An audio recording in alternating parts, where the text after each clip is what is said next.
বিলাসীপাড়াৰ দুবছৰী গাঁৱত শোকাবহ ঘটনা। গৌৰাঙ্গৰ বাৰণী পানীত পৰি এজন ২৭ বছৰীয়া যুৱকৰ কৰুণ মৃত্যু। গাঁওখনৰ বাসিন্দা আছিৰুদ্দিন নামৰ ২৭ বছৰীয়া লোকজনে শনিবাৰে পথ এটাৰ কাষেৰে গৈ থকা অৱস্থাত ভৰি পিছলি গৌৰাঙ্গ নৈখনৰ বাৰণী পানীত পৰি যায় বুলি পৰিয়ালৰ সূত্ৰে জানিবলৈ দিয়ে।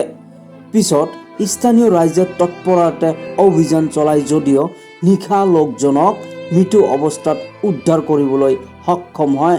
পিছত ঘটনাস্থলীত আৰক্ষীৰ দল উপস্থিত হৈ মৃতদেহ উদ্ধাৰ কৰি মৰণোত্তৰ পৰীক্ষাৰ বাবে থানালৈ নিয়ে। এই সমগ্ৰ ঘটনাই অঞ্চলটোত গভীৰ শোকৰ ছাপ পেলাইছে। কেনেকৈ যে গৌৰাঙ্গ নদীত পানী পাইছে অন্তৰ্গতে মতে এটা ঠেং পিছলি যে পড়ছে বলে গ্রামবাসী তুলি সবাই উঠাইছে, উঠিয়ে যে মরা মরছে আর নাই পানি পড়ি মরছে পাও পিছলি যে। ওই তার নাম চেঙ্গাটার নাম আসরুদ্দি, তার বাপের নাম গৌর শেখ, তার গার নাম ডুবাচুরি। গৌরাঙ্গ নদীর পানি বাড়ছে পাও পিছলি যে উঠি যে অ্যাক্সিডেন্ট হয়েছে আর পাই নাই যে সবাই বিচি তুলছে আশপুরি তুলছে দেখছে মরছে মরা লাশ।